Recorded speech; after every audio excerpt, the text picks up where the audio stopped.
From the jungles of South America, is this an unknown ape? In the forests of the Congo, how huge was this snake which rose up and menaced a helicopter? In Mozambique, could this be an unknown species of big cat? In the Pacific, did this man see the legendary dragon of New Guinea?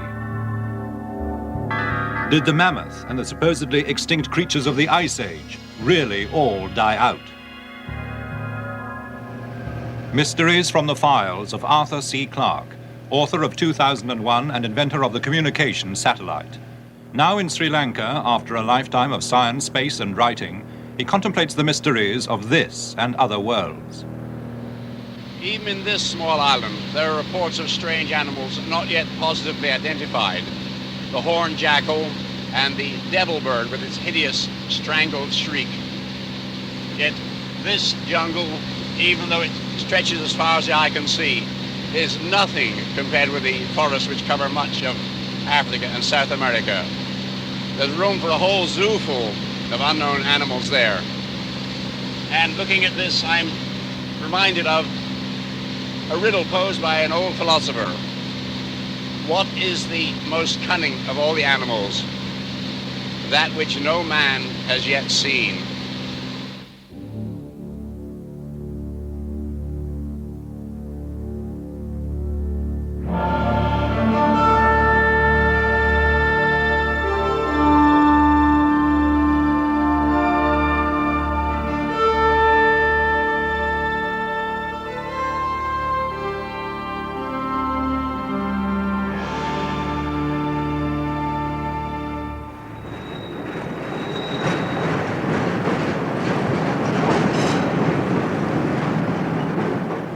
In downtown Chicago, the university's professor of biology on a shopping expedition.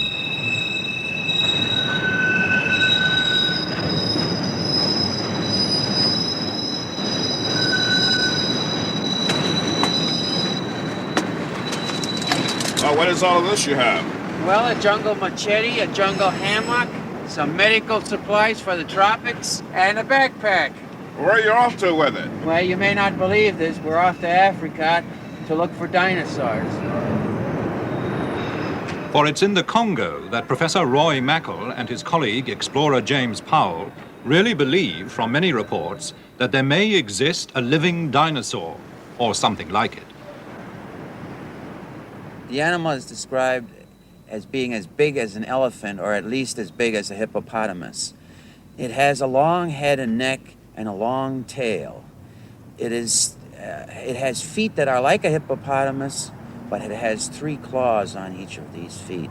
Every kind of animal that we can think of that is alive today doesn't fit this picture. The closest it comes to, and amazing as this may seem, is a dinosaur that is extinct perhaps 65 to 70 million years. It does have an almost perfect resemblance to certain types of dinosaurs, particularly the 3-clawed footprint. That's almost the trademark of certain long-necked dinosaurs. What really got me onto this was in 1976, I had a grant from the Explorers Club of New York to study rainforest crocodiles in the Gabon, which is a country immediately to the west of Congo. And since I had read about these reports, I decided to see if I could come across any similar information. So among the Fang tribesmen, I tried a little, you might say, flashcard test. I first of all showed them pictures of 5 animals which are reasonably common in the Gabon jungles. And in each case I would say, can you recognize this animal? What is it? He says, sure, of course, that's an elephant, that's a gorilla, that's a leopard, etc. These things live around here in the jungle, we know them. Then just as a control test, I showed him a picture of a bear. Now there are no bear in Africa so far as we know. And I said, do you know that animal? He said, no, we've never seen this. That animal not live around here. Then, just matter-of-factly, I showed him this. It's a picture of a diplodocus from a children's book on dinosaurs. I said, do you know that animal? And in several different villages, representing at least 2 different cultural groups, I would get consistent answers. Yes, that's the Nyamala. We know that animal. It lives back in the deep lakes, deep in the jungles. Well, the evidence is strong enough that there seems to be some strange animal in this Congo. And if it's a dinosaur, it may be interesting enough for us to leave Chicago, the bright lights, the ghost of Mayor Daley, and go to the Congo. Thus inspired, Chicago's Congo Expedition 1980 equips itself for the unknown. Well, since the hammock works, James, I think I'll try on this mosquito hat. It won't keep out any mosquitoes, but let's see if it keeps out the snowflakes today. Oh, that is great. For Parisian original. It feels warmer already. I don't feel any snowflakes, so it must work on mosquitoes, too. Somehow it doesn't look like the picture, does it? Well, that may sound a little crazy, and later we'll see what happened to them. But remember that until quite recently, people refused to believe in the mountain gorilla, the okapi, the Komodo dragon. They were all discovered in this century. Even the panda's a recent arrival. It was literally pandemonium when San Francisco gave an all-American welcome to a real VIP, a very important panda. Baby Su Lin is the first giant panda to be brought to captivity. Now it's tea time with Mrs. Ruth Harkness. During a grueling expedition in China, she found Su Lin crying in a hollow tree. But ever seen a happier panda than this? The okapi was dismissed as a fantasy of the pygmies, the mountain gorilla too, until the first specimens were killed. Who would believe the current stories of a saber-toothed killer loose even now in the Australian bush if we didn't have evidence on film that the ferocious Tasmanian tiger, this is the last one known, was still alive in Hobart Zoo in 1933. Snakes that can swallow a donkey look like Swiss Family Robinson fiction, except we do have eyewitnesses and even photographs. This giant anaconda was killed on the Amazon. According to a Rio paper, it was 130 feet long. This one was dispatched on the banks of the Mogiachu River in the interior of Brazil. When this snake, allegedly 115 feet in length, emerged from the river Oyapock, the militia were called out to machine gun it. But it was in Africa, the Congo, that an undoubtedly monstrous specimen appeared to confront this Belgian helicopter pilot, Remy van Leerde, as he returned from a mission in 1959. So as we had a camera on board, I decided to make several passes over the hole where the snake was in able to let the men take a picture of it. And I made certainly between 4 and 6 passes right over the hole where the snake was in. By then I was already flying for 25 years, so I have a very good experience of measuring things. And I would say the snake I saw there was close to 50 foot. Close to 50 feet. I don't know, you say 50 foot or 50 feet, but very close to, certainly. And it was moving inside the hole and looking very dark green, deep green, brown, with his belly white. Now when I came down on that snake in his hole, and I would say at about 25, 30 foot up, the snake raised up by about, I would say, 10 foot. And I could very clearly and closely see the head, which was looking, and I could not make a better comparison, as with a very large horse, with big, very, very big jaws, looking triangular. And you're just standing up like there to me, and I feel and I'm convinced if I had been in its range, it would have struck at me, it would have been striking me. And yet, I would say it was certainly at least on the very 2 foot wide and 3 foot long. It could have easily eaten up a man. This is one of those rare cases where we have an expert witness and an excellent photograph. Analysis of the ground features suggests that this animal was indeed at least 40 feet long. So monstrous snakes do exist. On the other hand, there's been a reward out for at least 60 years, initiated by Theodore Roosevelt, now worth $15,000, for any snake over 30 feet long, and no one has yet claimed it. Another controversial animal for which an excellent photograph exists is Lois's monkey. It was 1920 when from the Maracaibo jungle of Venezuela, these 4 gaunt and desperate figures emerged, the last remnants of a 20-strong expedition of Europeans who set off up the Rio Catatumbo 3 years before. All the rest had died, victims of fever or of the poisoned arrows of the Motilone Indians. But one of them, geologist Dr. Francis de Lois, still had with him one extraordinary picture, which was to divide the zoological world for 50 years. Could it really be an unknown ape? Yes, said Georges Montandon, France's most eminent zoologist. And he christened it Amer Anthropoidis loisi, Lois's ape, though no ape had ever been known in America. But his deadly rival across the Channel, Sir Arthur Keith, Fellow of the Royal Society, denounced the whole thing as a fraud or a nonsense. With academic scorn, he quoted Delois's own account in the Illustrated London News, telling of two creatures which had attacked Delois's party by the unorthodox means of defecating into their hands and throwing their droppings at the foe. The creature was merely a South American spider monkey, said Sir Arthur, with the tail either cut off or hidden. Dr. Montandon was not to be intimidated. He got his cousin, who worked for Standard Oil in Tulsa, Oklahoma, to send him a standard petrol tin packing case, as seen in the original photograph. Upon this, Montandon placed first a standard spider monkey, and then a standard Frenchman. Comparisons seemed to make Lois's ape well over 4 feet tall. For Montandon, it was convincing proof. Since that day, no further evidence of a great ape has emerged from South America to vindicate Dr. Montandon or destroy theories of a hoax. But the question remains, why should a Swiss geologist, not much interested in zoology, his companions dying or being murdered all around him, be bothered to fake a picture? For that reason, if for no other, Lois's ape remains a mystery.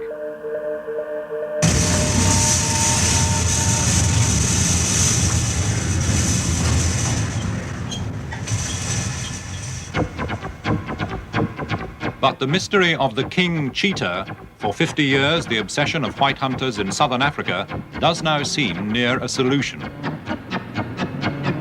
Paul and Lena Bottriel sold everything they had, even their house, in order to pursue the legend of a beast, ferocious and striped, more like a tiger, which ran with the cheetahs. The normal cheetah we've known of for 5,000 years, and they've been absolutely identical. The Kubla Khan had 1,000 in his kennels, and many of these great princes and kings have had paintings and wall edgings done, and they've all shown the cheetah as we know, the normal spotted cheetah used for hunting, and there's been no difference for 5,000 years. And suddenly, in the last 50 years, we've come up with a cheetah which has these stripes and is completely different. There are some 26 skins. And as I say, everyone is absolutely standard. Stripes here, and the final part of the tail being ringed as with the tiger, which is a striped cat. The Bottriels hired a balloon to search silently over the bush, until on the Mozambique border, they cornered their prey. And it was finally in Kruger Park that we found a live king cheetah that had been there for a number of years, and no one had really known about it. Photographed it and filmed it. This is the only known film of the striped king cheetah, running here with ordinary spotted cheetahs.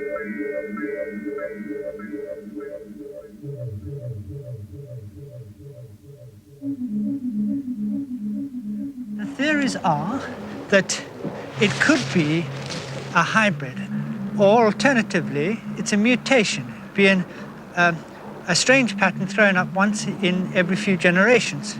Or thirdly, a species, which in fact is avoided man and is living in the area of Rhodesia, Mozambique, South Africa, Mozambique.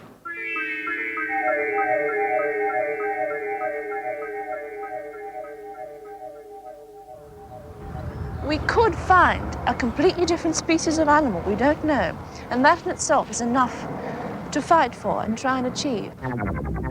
What may be a baby version of the legendary New Guinea dragon has also been filmed. It is said to kill dogs and wallabies and to grow to 20, 30, even 40 feet. In 1979, a 6-foot specimen was shot near the River Fly, and naturalist Ian Redmond determined to look for a full-grown dragon. We were staking out water holes because the lizard has to come for water every day, and some of the water holes are in a creek bed, so you're below the level of the forest floor in a creek bed by a pool. And one day there were two of us a few hundred yards apart. I was sitting by one pool and another chap by another pool, and I'd been sitting there for several hours with nothing happening. It was about 10 o'clock in the morning, and I heard these footsteps. It's a forest floor, so there's lots of dry leaves on the floor. Just these quiet, softly scrunching of dry leaves.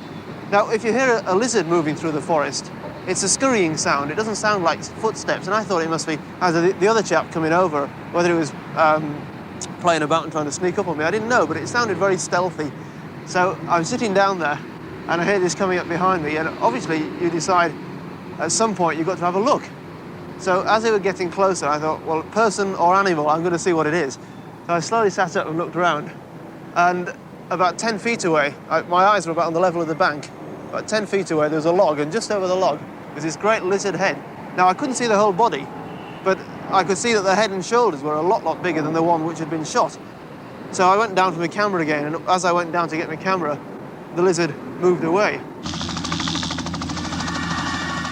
But the hunt for another of the world's tantalizing missing creatures has help from all the latest gear that Japanese technology can muster. These Japanese are in Fjordland, in the far southwest of New Zealand, looking for the largest bird that ever lived, the 12-foot-high moa.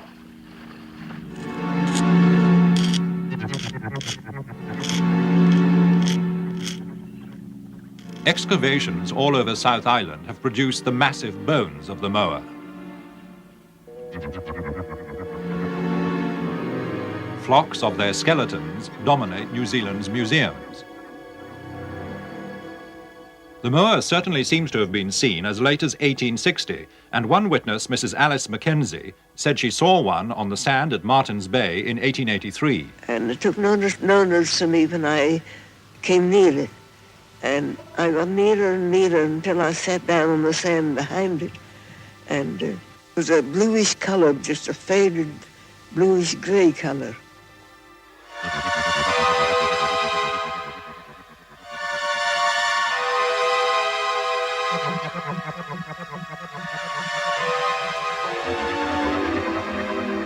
From the structure of the neck and head bones, and with the help of a computer, the Japanese have ingeniously constructed what they believe may have been the call of the moa.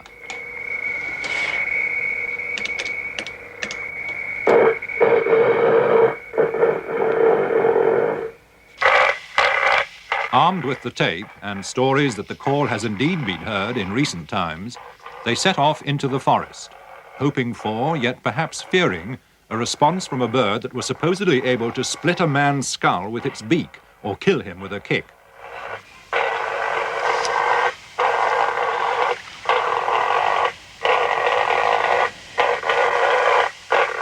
Sadly, there was no reply.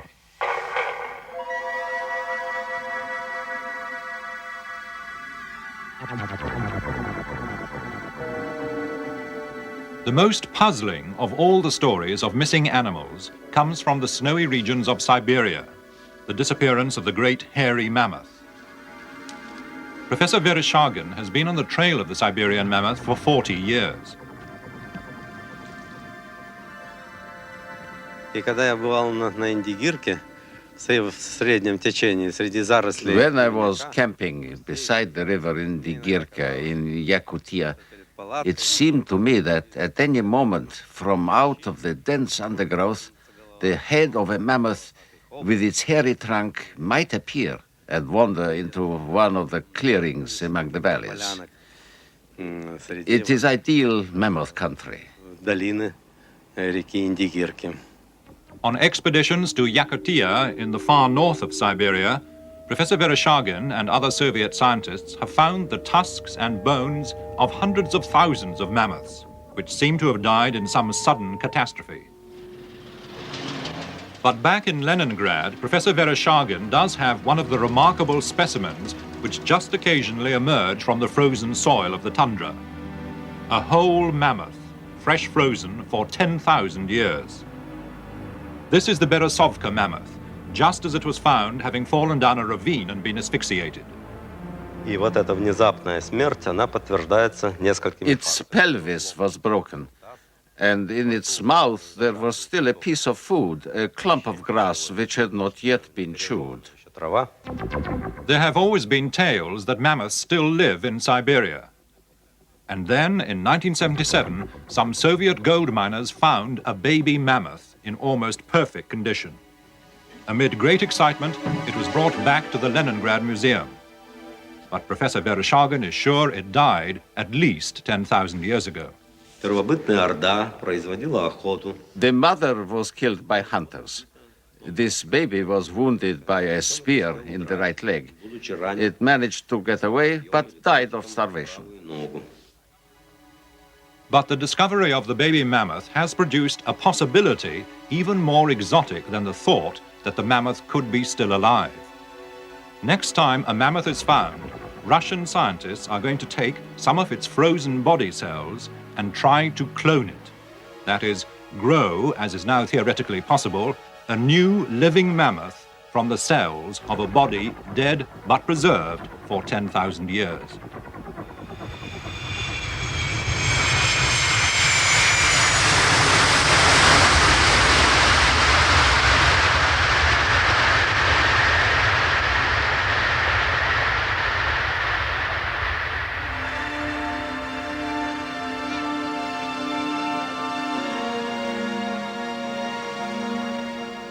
Meanwhile, in the winter gloom of Kennedy Airport, the two intrepid dinosaur hunters return from their quest in the Congo.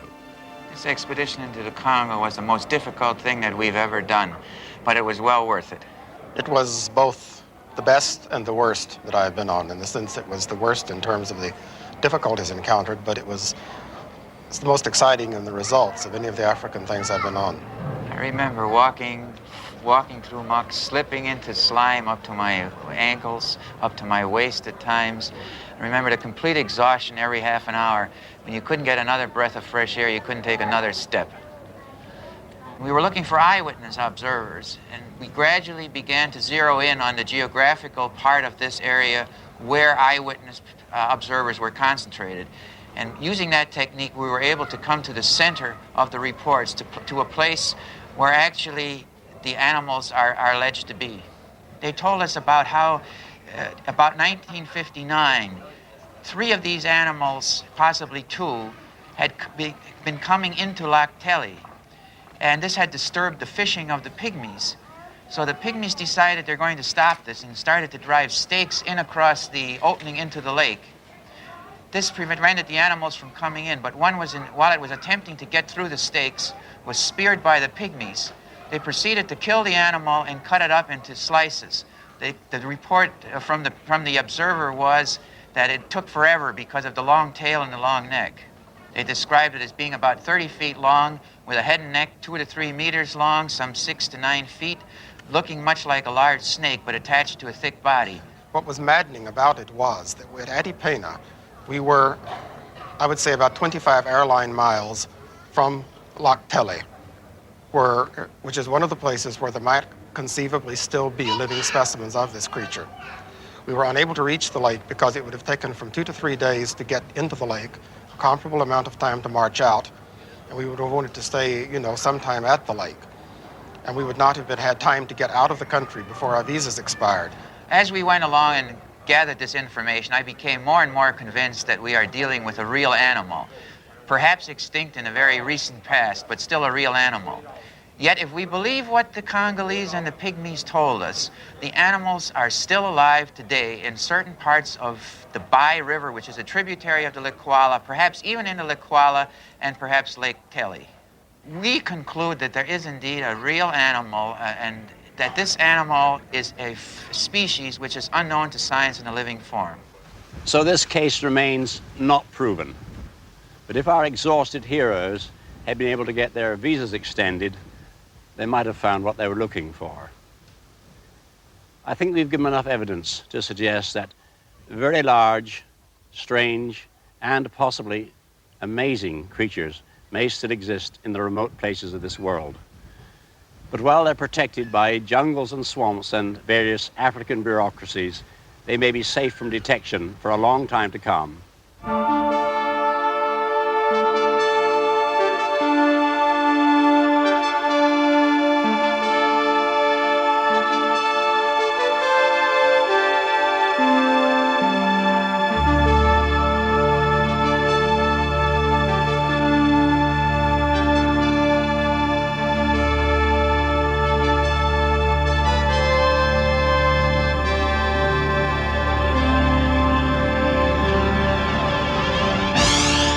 Next week, the Star of Bethlehem and the Canals of Mars.